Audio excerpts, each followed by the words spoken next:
focus. Ideate, innovate, enable.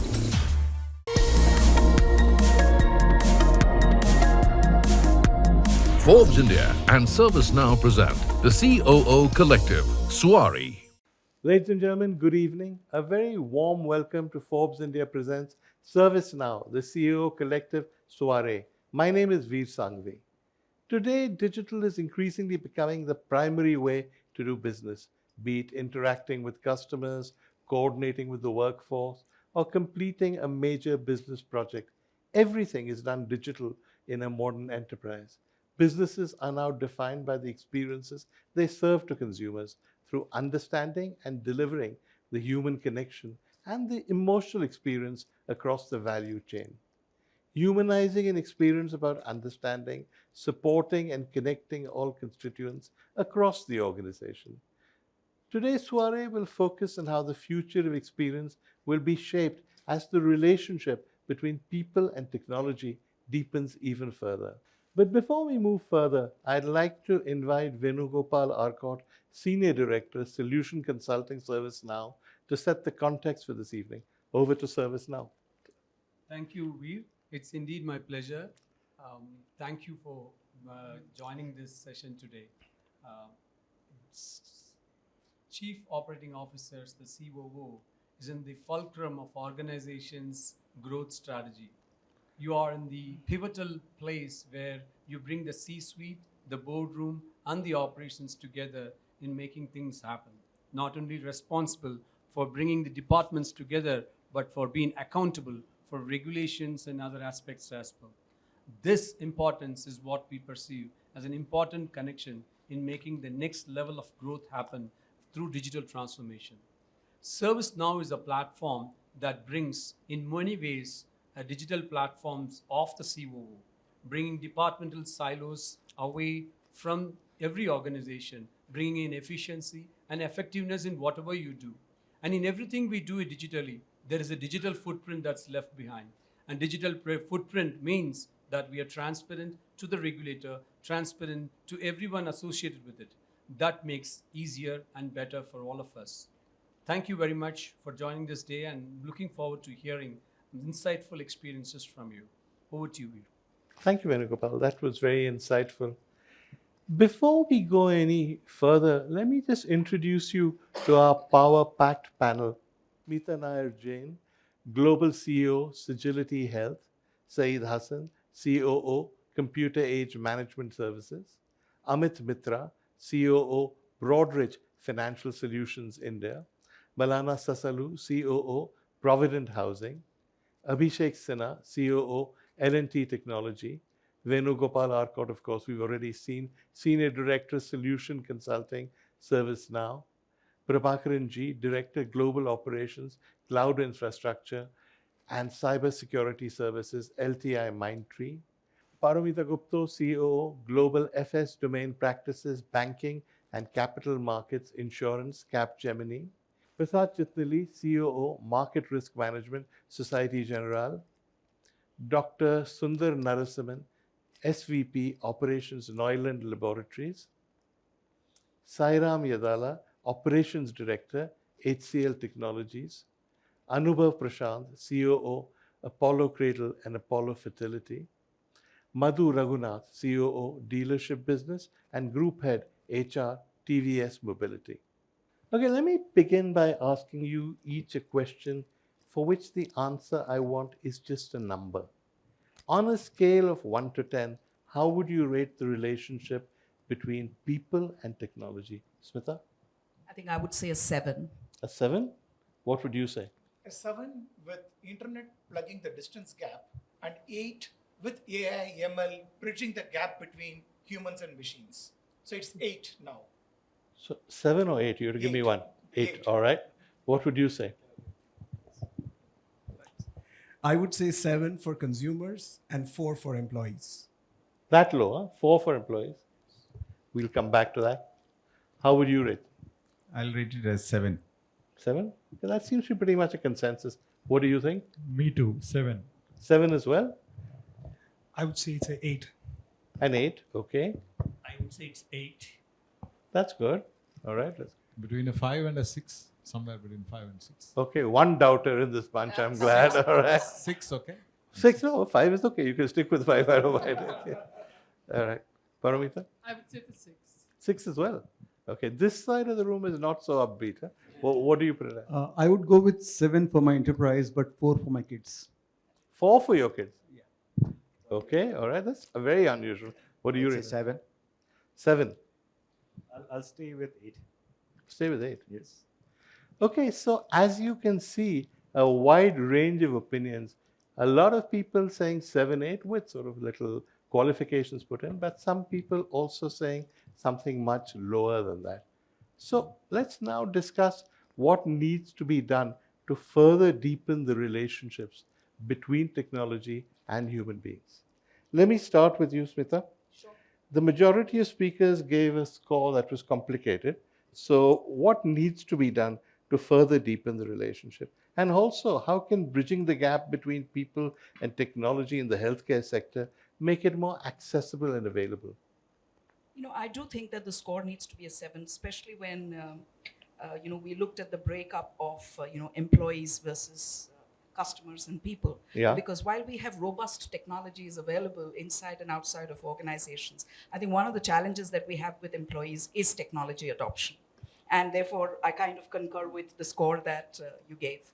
Having said that, I think the pandemic has been a great leveler. Okay. I mean, prior to that, if I were to ask my boss for a work from home, it would be like asking him or her for her kidney, right? Now it's established practice, right? Yeah. So at the same time, when you look at, the senior citizens, somebody of my parents' age who are in their 80s, the way they deal with banking today is very different from what they've done 10 years back, okay, Yeah. in terms of doing mobile banking and internet banking. And that's a huge shift for that generation to have done. So I would say that, the relationship between technology and humans has shifted from a space where it was a choice at one point in time, whether I wanted to use a refrigerator or a television. But today it's become almost a necessity, right? So I think that that's an ever-improving score on the scale as far as the interaction is concerned. So that's an optimistic view. Oh, yes, yes, very much. Now I'll go to the question on, what on healthcare, and what we can do in terms of improving that link between humans or society and technology. I think first of all, when we look at technology and we look at technologists, they are over possessive about the technology that they develop. Even to have a change in place through a formal change request becomes a little bit of a challenge because, like any other creative person, they're very possessive about what they create. And therefore, I think scientists, technologists, etc., the way they should look at it is in terms of the fact that they're building technology for society within society, instead of saying, this is what I develop and it's good for you, and so go ahead and develop. So that's my answer to that part of the question.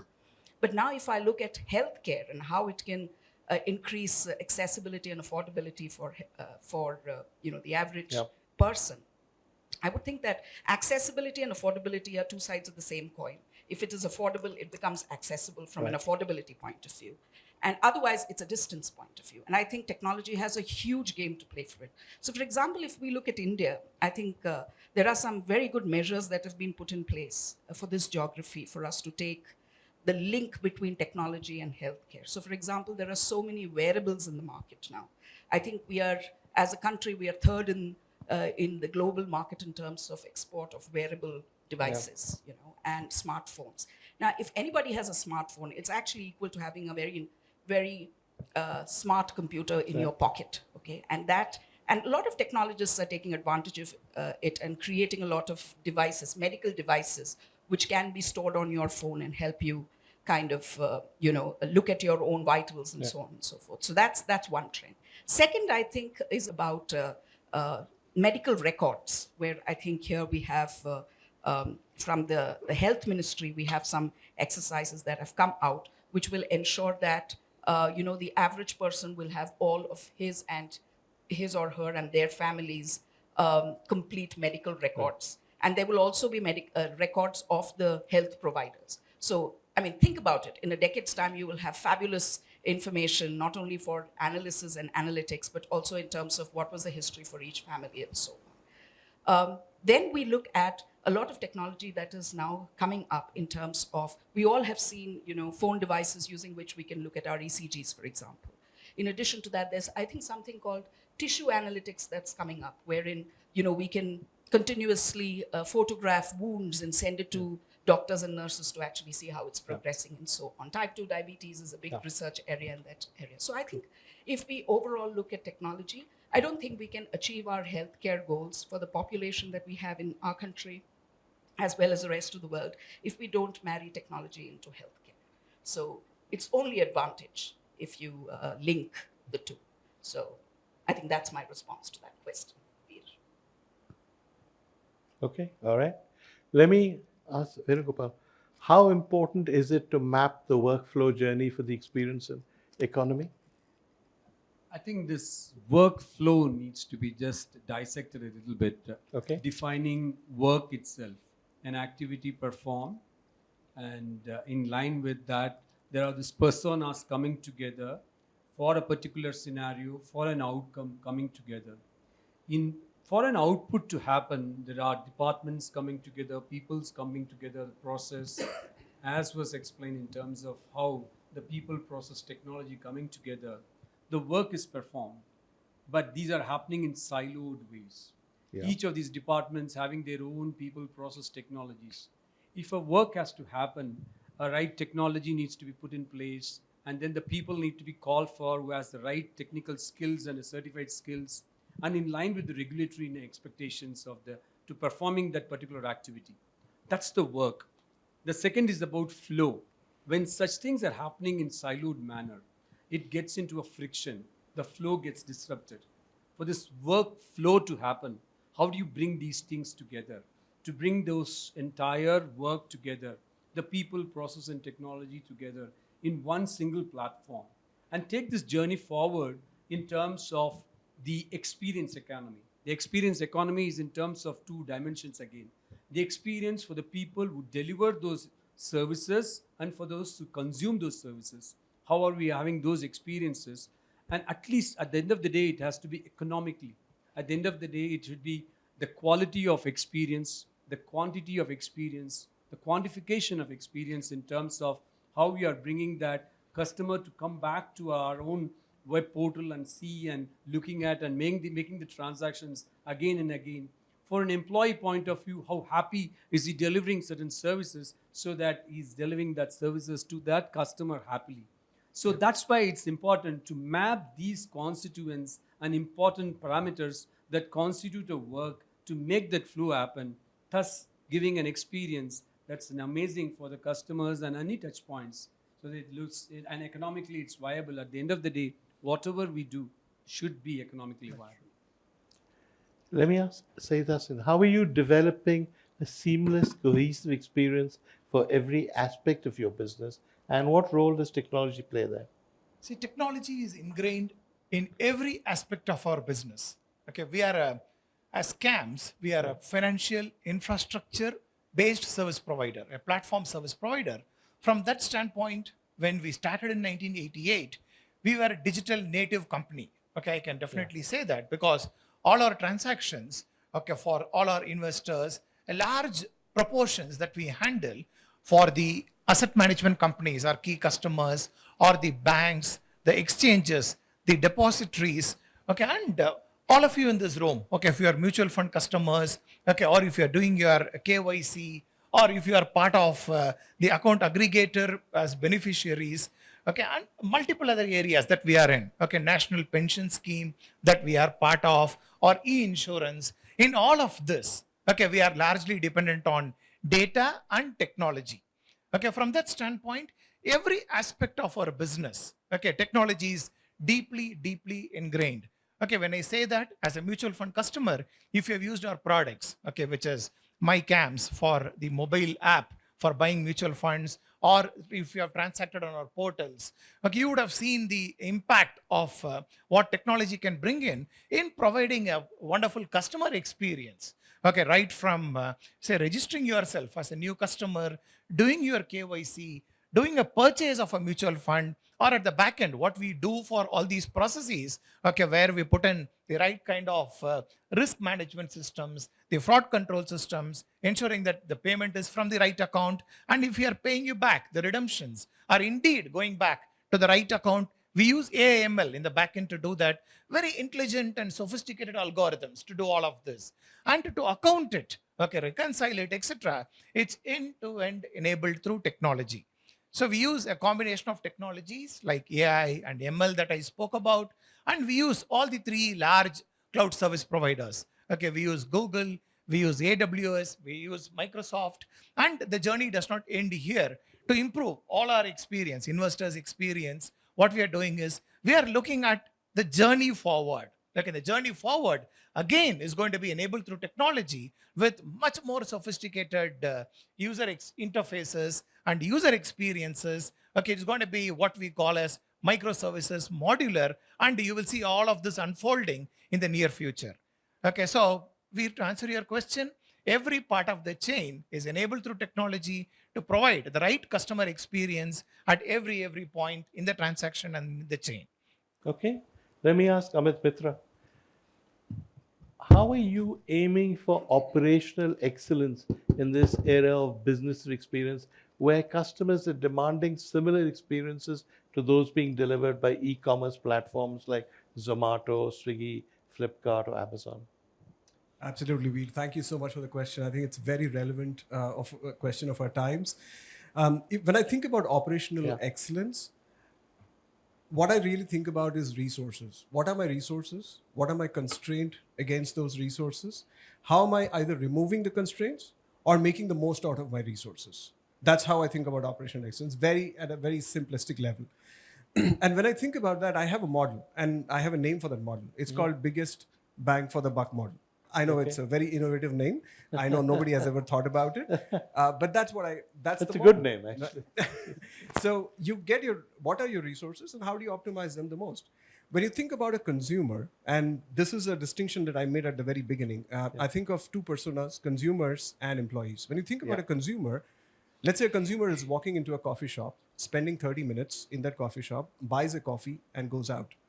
Consumer B comes into the same coffee shop, buys a coffee, buys a meal, buys also a gift card for a family, spends 30 minutes and goes out.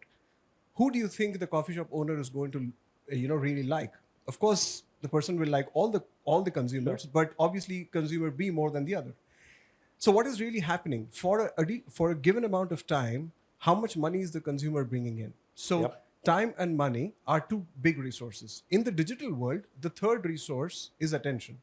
If you're a paying customer, you're bringing money. If you're a non-paying customer, you're bringing attention. So really, in the experience economy, we are talking about time, money, and attention. So I think where the narrative is shifting today, when we are talking about operational excellence, is two aspects. One is, what is time well spent by the consumer? And what is time well saved by the employee? Because in the case of an employee, you're actually paying the money. So you would like to get the most out of it. So the narrative is again shifting from what we used to call the time value of money to money value of time. I think that's going to be the differentiator. It's a very interesting distinction. Yeah, good. Thank you. Thank you. Very, very interesting. Let me now ask Mr. Malana Sasalu from Provident Housing. What role do you see technology playing in shaping the future of the real estate industry and the experiences that consumer wants within it? I'll just probably talk about a little bit about that human and technology. Okay. So technology today, it's not a choice anymore. That you are all part of that one, and it has played a big role in human beings last couple of decades evolution as how we think and how we perform and how we are coming together as a society, right? Technology infrastructure came to this society free of cost. It's almost akin to saying a city was handed over to us with all the roads and everything laid for free of cost and for us to use. If you look at today, the businesses that are built on technology, a boy or a girl who's 21-year-old speaking an idea and using this technology infrastructure and building large companies and building billion-dollar companies and so on and so forth. So technology has been great. It's 10 on 10. But at the same time, technology has brought in people are becoming emotionally stunted and children have lost their innocence, and the people just having information itself is confused to having knowledge, and people's privacy is lost, and so there are quite a number of negative things that might have happened. But any technology will have trade-offs. There are positive trade-offs, there are negative trade-offs, but when you look at a sum game of that, it is a positive trade-off. I see that as we adopt technology more and more, it will be good for the society. Now, talking about the real estate itself, our life is grounded in material science. Sure. It's, the land and the cement and the steel and everything else comes from the earth, and we deal with the earth. And technology is only a thing that to run our business efficiently, we use technology. So where we are seeing the things going is, one of the major challenges that we have is for the customer. They do not know exactly what is that they are going to get when they actually come to us at the end of the day, because what they're going to get is going to be after 3 years or 3.5 years. So how do we make it transparent is the challenge that we have in real estate. How do you make it transparent is that now the technology, people are able to see the construction, what is happening, at what level it has reached, before the invoices are asked, and so that's actually becoming a good leveler. From a developer's perspective, how do we find the customer? Before it was very difficult. It was a newspaper advertisement, and today we're looking at, we can actually look at the demographics and people's, what is their income and what are their interests, what is their family background, and we can exactly look at people whom we want to target for a certain price bracket. Then once we find them, how do we treat them? And that's again, technology is used on the basis of continuous communication and so on and so forth. Then once we actually hand over the apartment to them, what kind of technologies that we have used in the property that people are going to enjoy that. For example, that if we are given a water meter, and a water meter which is attached to a sensor, and people are able to see what is the water consumption that they have done in the month. And also, if they're sitting in their office, if there's a leakage in their house, they're able to see that there's a water is leaking in their house. So there is not only about technology using and giving the apartment to people, it is about how do we enable people over the next 10 years or 20 years that technology is used. So technology is great, and I think it's going to bring a lot of difference to our industry. So you're optimistic? Very optimistic. Okay, good. That's a nice upbeat note. Okay, I have a question now for Abhishek Sinha. How critical is it to cultivate an obsession with experience and innovation? How can experience-based goals be used to empower the entire organization? Very interesting question. As a technology company, we celebrate technology every day. In fact, just looking at a graph, a few years back, we were filing 25 patents a year. Now we file 50 patents a quarter. And that's the shift that has happened in the last 3 years in our company. And from an employee perspective, of course, the demand for technology is always there.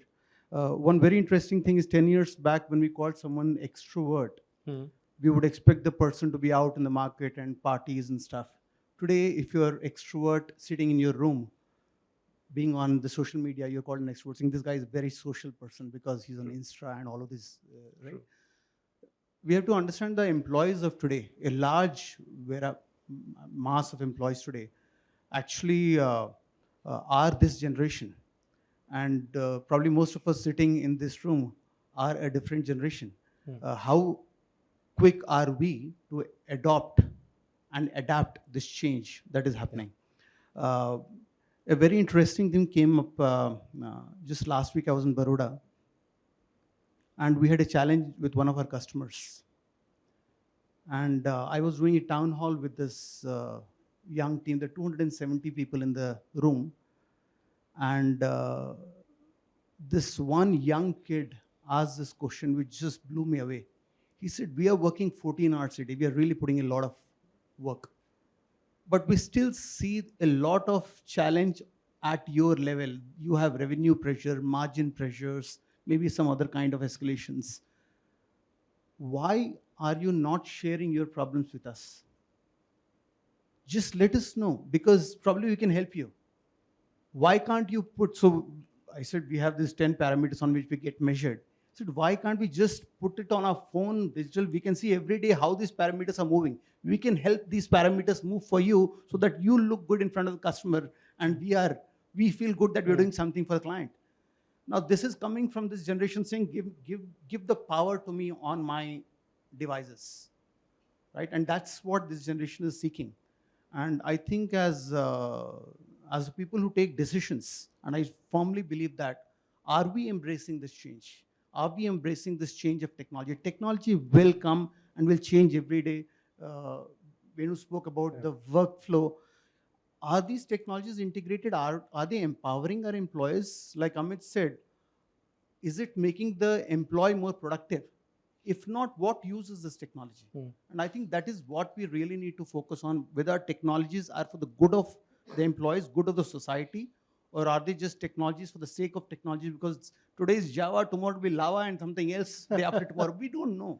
Yeah. So how are we using this technology for a better society? I think that's what we all need to focus on. Okay. So I think that's a key question, really. Let me turn this now to Mr. Prabhakaran. The future of experience would be derived by leveraging new technologies like artificial intelligence, quantum computing, and machine learning. How can these technologies be further embraced for detecting and blocking cyber threats?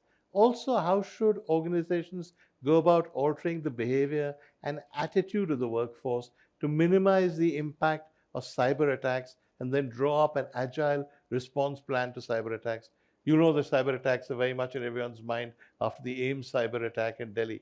Yeah. That's a long question for you to answer. Yeah, it's a very long question. But you'll handle it, I'm sure. I'll take a few minutes. Okay, let me start, from the context of giving a brief about how today we are. In this hyper-connected world, people are connected to people are connected to devices, and devices are connected to devices. That's what we call it as Internet of Things, right? When people are connected to people are connected to devices, and devices are connected to devices along with processes, we call it of Internet of Everything, right? So in this hyper-connected world, because of this emergence of Internet of Things and Internet of Everything, the whole world is actually seeing a shift. It's moving towards digitization as well as digitalization. So what is happening is, we are moving towards 3 A's: artificial intelligence, analytics, and automation. Today, because of this change that we are witnessing, the needs, behaviors, and the expectations of our customers are changing. Yeah. When the needs, behaviors, and the expectations of our customers are changing, the way we need to do the business also should change. Otherwise, we'll be obsolete. So having said that, because of this, today our customers, the end users, want everything at the click of a button, right? So if that is going to be the case, then we need to ensure that for the businesses to run and grow, we need to have the backing of IT. That invariably brings us to the availability of IT infrastructure, which is going to be the critical aspect, which also includes the cybersecurity aspect. Yeah. So today, the infrastructure is no longer related to databases, networks, servers, storage, security, etc. It's beyond that. With the advent of virtualization, cloud, everything as a service, the whole dimension has changed, right? So it's a platform on which all the applications reside. It's a bedrock on which the business value is created. So having said that, from a futuristic point of view,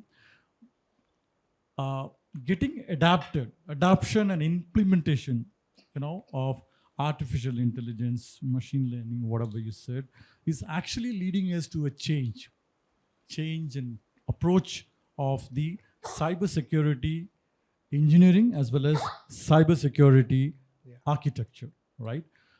The artificial intelligence or the emergence of machine learning coming into play is actually leading into 2 aspects. One, it is also leading us to develop applications which can actually get self-adapted by the security systems. At the same time, it is also leading us to bring in sophisticated cyber attacks. Yeah.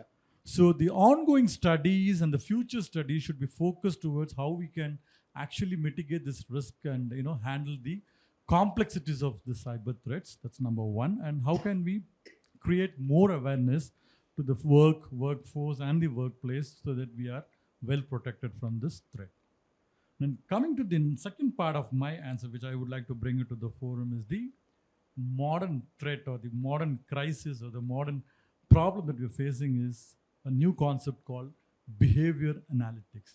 This is generally used for market research, product intelligence, or to know what is happening with respect to the customer experience, right? The same is being now adapted in IT, by the IT teams and the data teams to protect the data, right?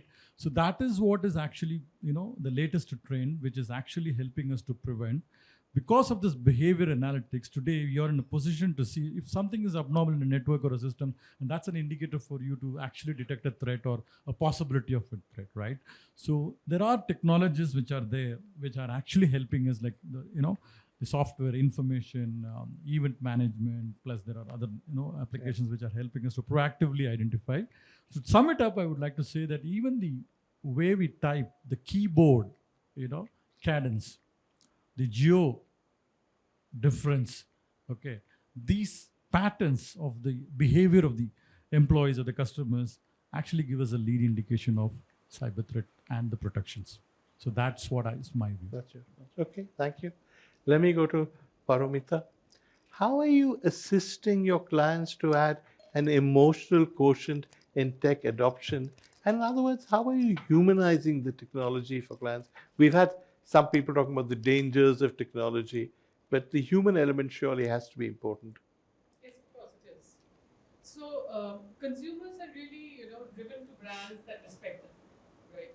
So if we have to, assist our clients at the emotional quotient in the technology adoption, we have to ensure that our clients and their brands, right, are engaging with their end customers at the right time and with the right intent. So I'll give you an example. Say, a customer's calling Amazon, right?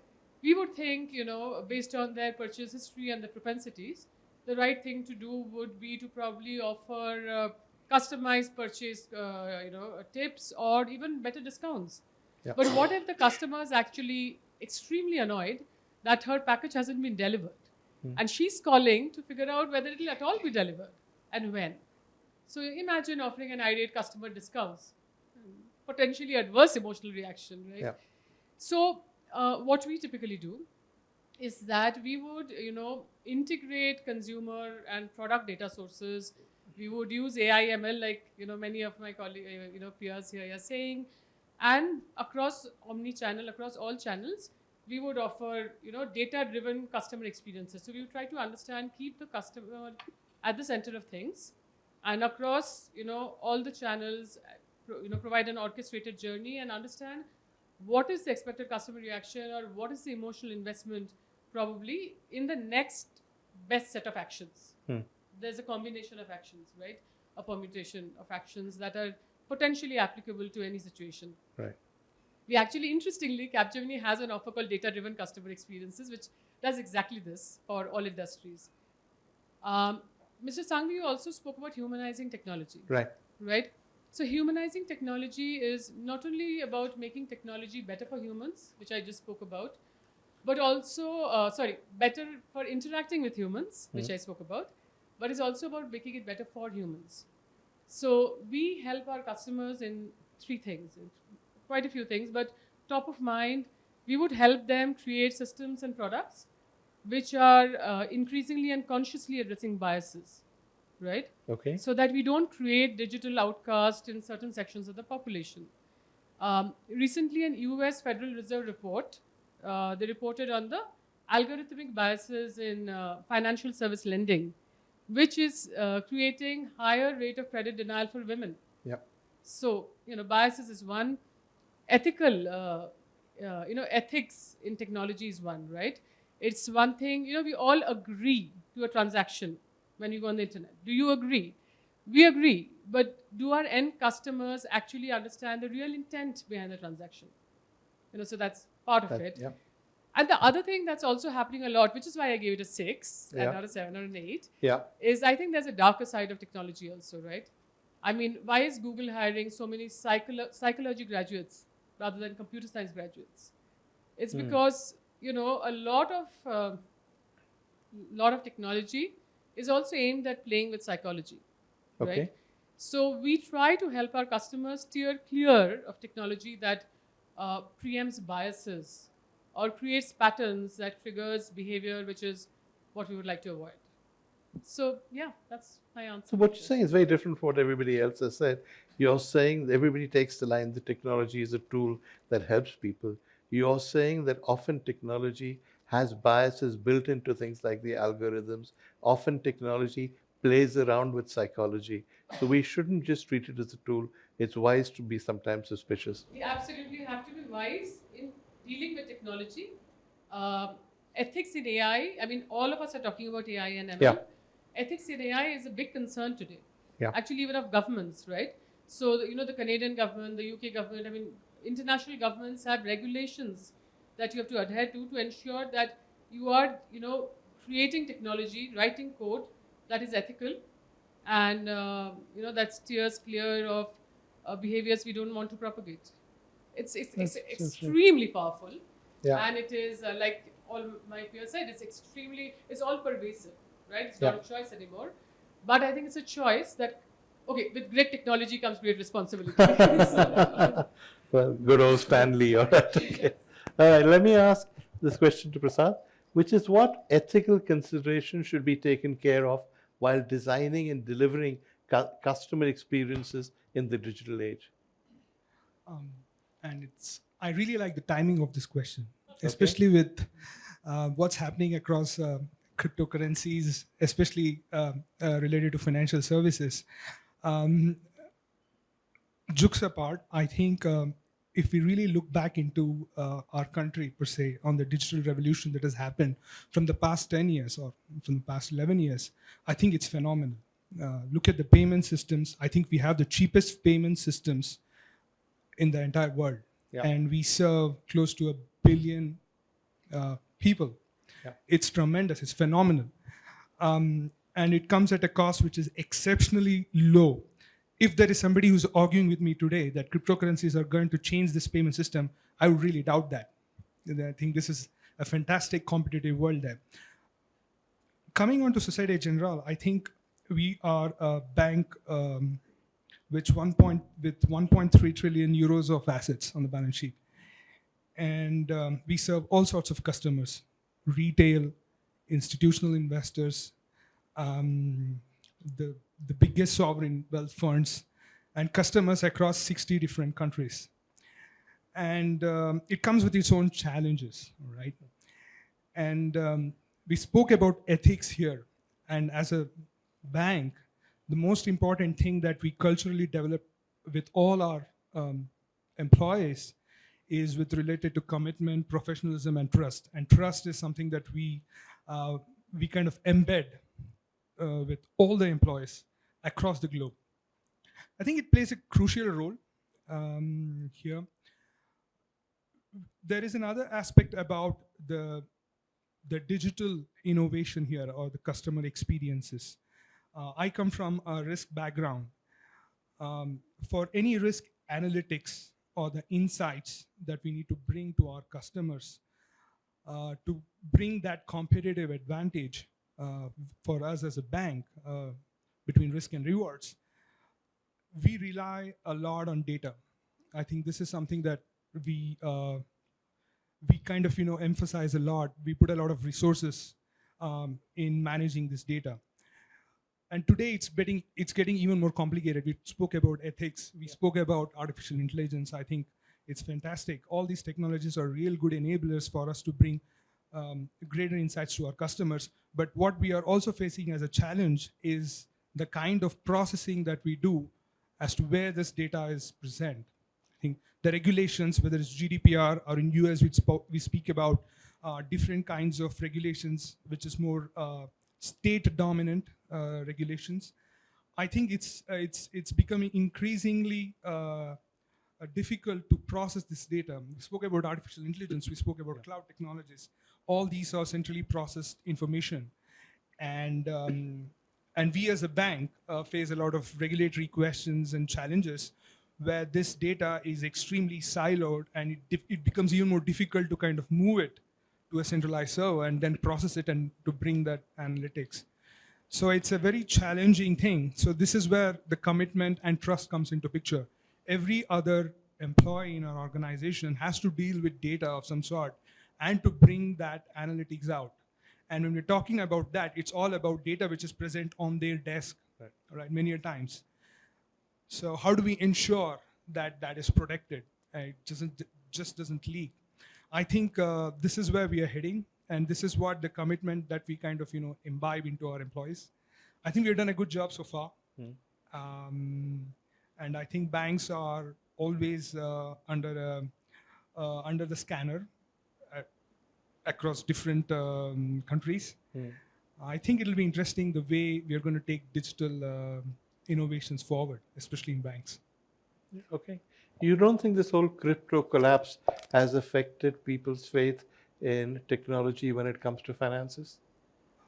Well, I think there is two things here. We're just listening to what happened in the congressional hearing by John Ray, who's doing the audit of the FTX failure. And one thing that every other, including the politicians, I think the opinion is pretty clear. They're not really against the adoption of technology, blockchain, and the kind of digital impact that it can bring onto financial services. I think they're pretty clear on this. I think the other aspect of it is about the ethics here, right? Yeah. I think this is something that when we look into the kind of frauds that has happened, it's not something different to what we have seen. It's been there. It's the same kind of frauds that has happened. I think this is something that we know as to how we can tackle this. It's something that everybody knows. Politicians, regulators, the G20s, I think everybody knows about it. If we are able to tackle the challenges in terms of the fraud and all the other aspects, or the bad actors part of the business, I think we're going to have a win. I think the technology, especially the blockchain, it is going to change. Okay. It is going to change, and it is going to have a deep impact. The classic example is the CDBC, which India has just started to experiment with. I think this is a good step in the digital revolution, but it remains, as I said, it remains to be seen whether this is really going to challenge the existing payment system or not. Okay. Yeah. All right. That's good. Thank you. Let me go to health now and to Dr. Narasimhan. How will the digitization drive in India's healthcare sector redefine that entire ecosystem? I want to take it from where you started, Mr. Veer Sanghvi, about humanity and technology. So the way I look at technology is both enabling and disrupting. Yes. So at some level, I think there is tremendous enablement. We have seen, right from the government of India, the way, the Jam Trinity, the way the formalization of the economy is happening, the way a lot of things are, and the kind of numbers we have in terms of population in the country, I think technology has been a big enabler so far and promises to enable things going forward. And it gives equal opportunity for people. I feel, it's like there is no preferential. It's like a leveler that somebody said. Yeah. And then everybody gets an equal opportunity to participate in any process that's available. And in many ways, I will say technology is an enabler, but look at the disruption that it has done. Just look into this room. Look at some of the brick and mortar guys and, look at the technology guys. I think probably most of the jobs, I think between these companies, they probably employ 12 to 15 lakh people. It's a humongous number. And so that is the disruptive app. See, 30 years ago, when I started my career, I had an opportunity to get into IT. Some of my friends got into IT and, in some ways, I decided that I'll remain with technology, being a mechanical engineer. Well, I think 30 years down the line, this is what technology has done. I think it's kind of disrupted the way we work, the way we do things. And look at UPI and digital currency that's happening. Now they say with digital currency, there'll be no more banks. Is it that we'll see the end of banks? And it is freeing up a lot of human time. I think in technology, the way it does is that all the menial jobs are gone. We are going to see mechanization. We are going to see a lot of routine tasks being gone out of the window. And man gets more and more time for himself. His time is being freed up. I have a feeling that somewhere technology should also tell us, instead of trying to occupy it with entertainment and, doing dark stuff and, intruding into man's life, we we should, technology probably has a responsibility, or I think all of us have a responsibility to say, what do we do with the free time? How do we really occupy the humanity in such a way that they're productive? What are the jobs of the future? This evolution is still happening. So this is why I said the disruptive aspect of technology is still out in the open. And how we are going to handle it and all that, is something that's not clear to me.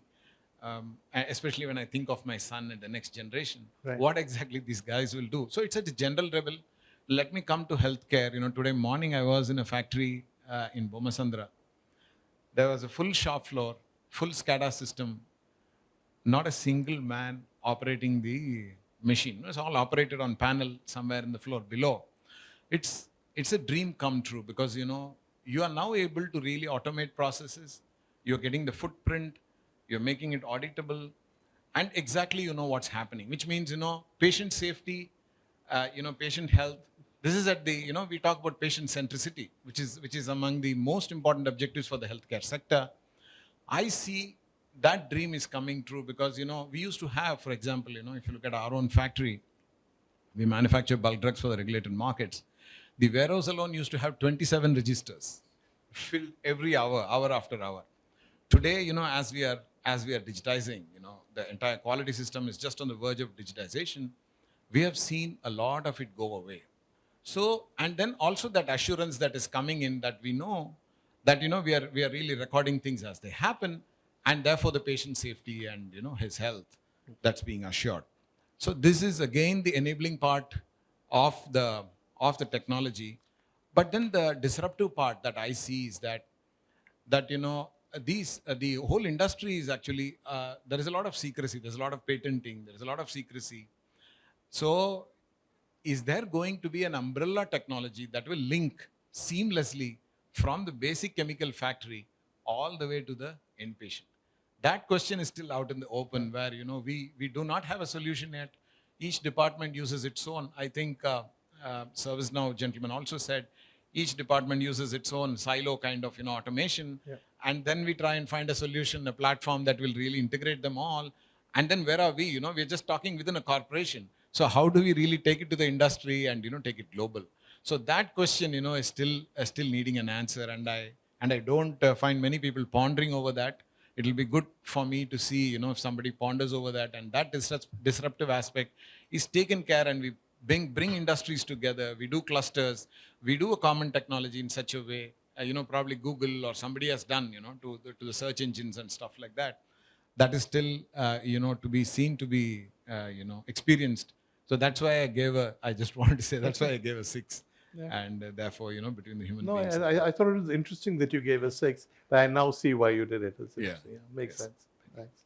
Okay, I have a question for Soiree Mirallo of HCL Technologies. The rise of the gig economy and the increasing importance of personalization are both likely to play a role in shaping the future experience. So how should companies streamline their operations to be more responsive to individual needs and preferences in order to create experiences that are truly personalized and meet the expectations of consumers? Yeah, I think you raised very, very important point, right? So everybody talks about technology and everybody talks about the various solutions, but if you start looking from the consumer point of view, right? Because there's a lot of emotional thing plays in between the products or services, whatever they've been using, and the product and services, whatever they've been consuming day in, day out, right? I think it is very, very, very, very close to my heart, where at HCL Tech, we do day in, day out, a lot of these things we consider as part of our solutions, whatever we build as part of our digital business services, right? So what I'm trying to say here is the enterprises need to spend more time in thinking and more investments along with their product and services development, how these product and services are delivering their business value as well as the experience to the end consumers, right? Again, experience what you think may be different from the consumer point of view, right? Again, we are dealing with multiple personas in the industry, right? I think the organization should start thinking what is the experience that generating for their own employees before we think of what is the experience we are creating for our end customers, right? So if you start if the organization start thinking in that direction, then entire game is going to change, right? So as my colleagues and peers talk a lot of experience in the various industries, right? Be it financial services, or be it healthcare, or be it consumer world, and so on and so forth, right? Because experience is different from for each and every customer depending on the business what is being delivered, right? So the question is how the organization should start thinking and making use of this technology in the gig world, right, to create that business value as well as the experience what is required. So I mean, as when he was talking about the value chain or business process life cycle, we need to start. Experience is not the after fact, right? We need to start thinking right from the step one of your business process when you are designing the entire the process life cycle, right? You need to start thinking from the customer end point of view and bring a lot of design thinking exercises even much before you create that blueprint of your product or service, right? So that is a big change. I think I've started seeing in the multiple industries as well as with the multiple enterprises, right? So where the experience should be a part of your design process itself, right? So and again, it's not easy to create that experience if you still follow those legacy models of your operating models, right? Operating the way you operate your the business or your development operating models, right? You need to start thinking how you can transform the ways of working, how you can bring the next gen develop operating models for your entire development process, right? So that's where you can start putting or plugging the experiences at each and every stage. The other important factor which they need to start looking is the data, right? How you need to use your data so that you have a lot of data available and a lot of data storages are there. You need to start building analytics on top of your data so that you can create some insights which will help the customers for their decision making. Right. Many times we see it's what do you call the data driven decision making for the organizations. More than for organizations, it's for the customer. There are a lot of data points are available in the internet today, right? So where they do a lot of research before coming to you.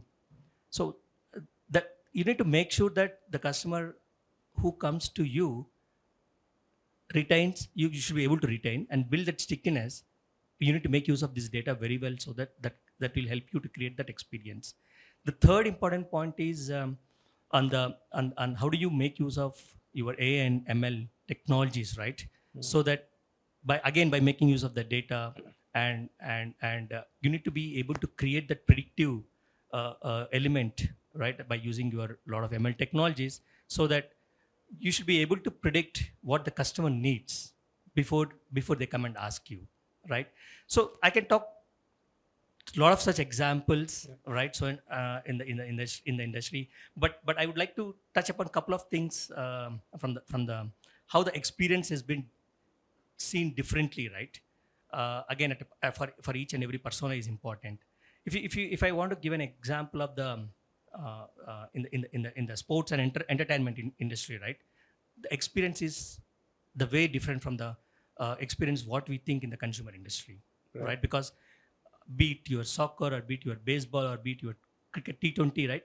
There is a lot of data analytics has been used. Again, cloud is coming into play where people are leveraging the cloud data technologies to build those predictive analytics, and then they were able to create the right experience to the audience so that they will be able to make some predictions, which team is going to win, which player is going to do well, so on and so forth, right? Versus if you take the experience within the organization or within an enterprise, there are various stakeholders, right?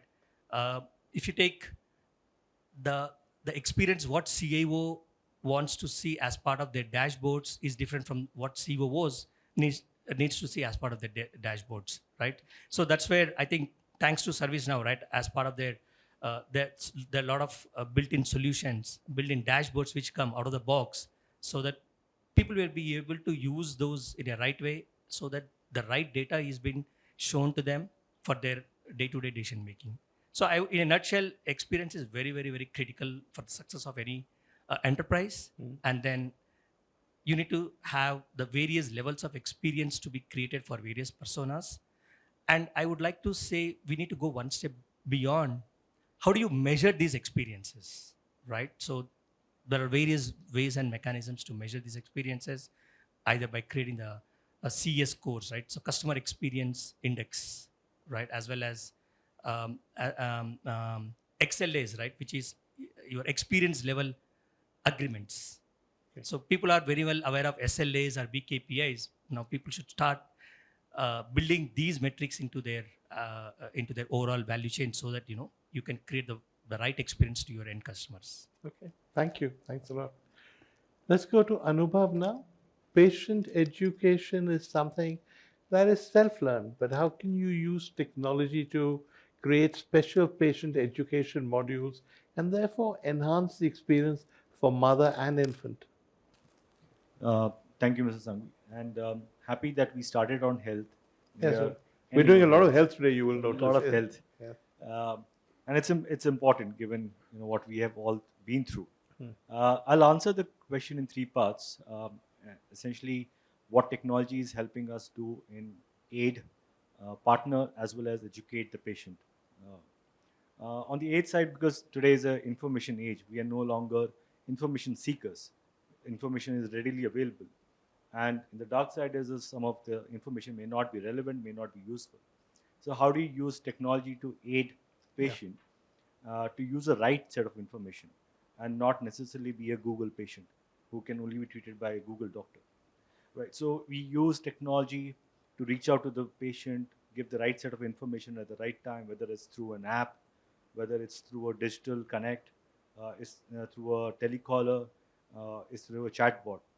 So there are those set of technology which are available now, and we have been using them across different formats of ours to aid the patient at the right information at the right time, which is very, very critical. For example, we run what we call as eNICUs, neonatal ICUs. We deployed a technology right before COVID, which helped the doctors monitor those neonate babies from their desk, so that they are literally available 24/7. When COVID came in, and these parents were not able to visit the hospital, and you wanted minimum visitors, we enabled that technology to be available to the parents, so they can still see their babies sitting at home. So how do you use technology to aid? The second aspect is how do you use technology to partner, which is to say, would-be mother. How do you partner with her in her entire antenatal journey and say, okay, this is what you need to do at the regular steps, so that she doesn't need to come to the hospital anymore, because that's how healthcare is also changing, both from a delivery perspective. And at the same time, she is able to give you feedback at the right time. So you're partnering with them. And similar steps have been taken into multiple other phenomena.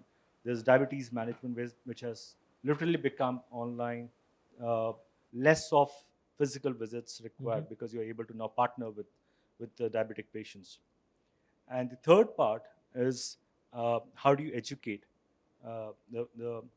and they're essentially where technology really comes into play. For example, we run the largest health check program across the country. So can you use technology to predict by the health check that a person has gone through, his or her probability of getting a cardiac arrest, and can you help that patient and educate that patient? So how do you use technology to start educating that patient, and this is what you need to do to correct your lifestyle? So we've started working with Microsoft on those aspects. So I think technology from a healthcare perspective, I think aid, partner, and educate is really helping us change the way we deliver healthcare. It's accessed by the common person, and literally becoming more equitable across the horizon. Okay. Fascinating. Both the health things have been really, really fascinating. Question for Madhu. Being an HR leader, how are you fostering a culture of innovation and creativity to drive the development of customer experiences that are new and are unique? Yeah, thank you for this question, Mr. Sangvi. Before I get in, I'll just give a contextual data points about TVS Mobility. First is we are a 111-year-old company. Right. The average age is about 28 years. That's very contrasting data point. And we span across supply chain solutions, tire manufacturing, rubber component manufacturing, and dealership business, the auto retail business, and the aftermarket businesses. We service close to more than 1 million services for customers in a year. And we are spread across the entire part of the country, around 28, 29 states we are covered. Have about more than 500 warehouses across the country. And as a group, we would employ, as a TVS Mobility as a group, would employ about close to 30,000 people. Okay. Now, all of these, most of them at the associate Gemba level, operating level teams. And they are not very highly educated, but they need to be extremely customer centric. And for us, innovation and creativity is extremely critical. And TVS as a group is very famous for its respect, freedom, and training. I call it the RFT for employees. And right from the World War II days, where we made the first charcoal-based fuel tank for the buses when there was fuel shortage, till today, that legacy continues. So we have in-house special tools, equipments manufactured by our own employees, and these are sent back to the OEMs also. The OEMs actually take into account our inventions, our innovations, and they call it the Kaizens. And we do special tools which improves productivity, improves safety, improves quality, and thereby employees also feel happy. Now, the most important aspect what we found for innovation and creativity is to treat our people well. I think that's where the cornerstone for TVS has been. Before all this adage of employee first and all of that, we have been practicing that. Always respect our people. So our attrition rates are very low. And that gives us an advantage. It's a double-edged sword. It gives us an advantage of huge wisdom and knowledge passed on through years. At the same time, we need to keep our costs in control. So we need to be extremely productive. So we need to be extremely lean. And that's where the creativity part comes in. And to keep up with the times and to, as Sundar had mentioned, we democratize a lot of opportunities with the help of technology. I think technology has been a very big blessing for us, because we have been able to capture knowledge, and we recently launched a portal called TVS Eco. We call it Every Knowledge Has an Opportunity. That's where EKO stands for. And that's been a very successful one. Technology, the second leg which we use very vastly, and many people would not know this, we have an in-house incubated AI ML data science team, because we have the largest automotive database in the country. We have connected cars data, we have parts data, we have everything flowing in. And we use the use cases, we build the use cases, and that's been done by our employees. So each time, wherever there is a customer pain point, we build a use case. From the largest automotive database, we know the patterns, we know a lot of these things. So we train the systems, and we have been fairly successful in it. We generate something called the P2B list, a propensity to buy list. So where we give meaningful offerings, and we can also spot the irate customers. So we steer clear from them. And yes, automotive does have a lot of irate customers. But the main thing is on respect, freedom, and training, and data science, technology as an enabler, and using a lot of role modeling. One of the things which I, as a COO, do is to meet people extensively. Say I travel literally about 15 to 20 days a month across the entire parts of the country, meet people, cut down barriers. I think that I found as a very good experience, because most of the times they get lost in hierarchies. So you just go and start talking to people and then make them accessible to top management. Ideas keep coming in, and you can actually spot trouble areas much before then they can really become a very big problem. And people are encouraged to really speak up without fear or favor. I think we have been able to nurture that legacy, which I have been fortunate to have from my predecessors. So I have a responsibility to keep nurturing that legacy and to make the place extremely vibrant and very democratic, so that this journey of innovation and creativity continues. I think I understood before, I was earlier working in levers and then I made the shift to TVS. I very quickly understood the good parts and the really difficult job which my predecessors have done. And my job was to preserve it and nurture it and take it to greater heights. That's what I would say. And this has been the secret ingredient for innovation and creativity in TVS. Thank you. That's very interesting. It's a fascinating story. You kicked this off by making those introductory remarks. Now you've heard all of these people. So let's take 3 takeaways that you have from all of this. What an amazing conversation. Great, from diversified. And they covered so much. Diversified industries, amazing insights. The future, if you want to know the future, they say just talk to your children, observe them, talk to them. The future is there. Secondly, experience. We talked a lot about experience. Experience is a sum game. The design that we do have to have a human-centric design. Today's digital, in many ways, as Pramita also mentioned, is about digital bias. As products are developed into HR user, and IT into IT user, how do you make this user as a human-centric user?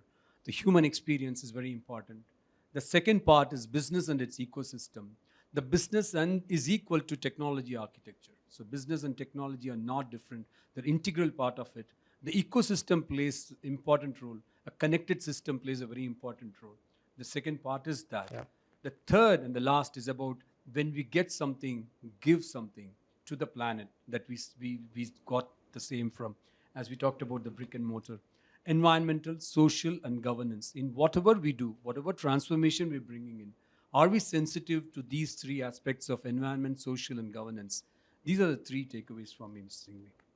Important takeaways. I was actually quite surprised because when we began, I already listened to Smita and I heard what she said about health, and I realized this was not going to be a normal discussion. We were going to discuss all kinds of things and discuss them in depth. And I think the conclusions we've come to, which Anugopal has summed up, are interesting ones. Technology now affects everything. It affects all of us. In a way, we're all in the technology business, no matter what we claim we're doing. But never be blind to the dangers of technology. Never take the technology for granted. Use it for your own ends and use it, as you said, to make the world a better place. Well, that's it for this soiree. I'm sure there will be more soirees later. Thank you, everyone who's come along, and thank you so much for watching.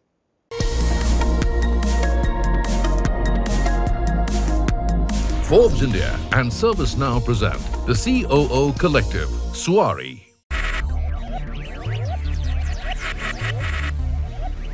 Focus, ideate, innovate, enable.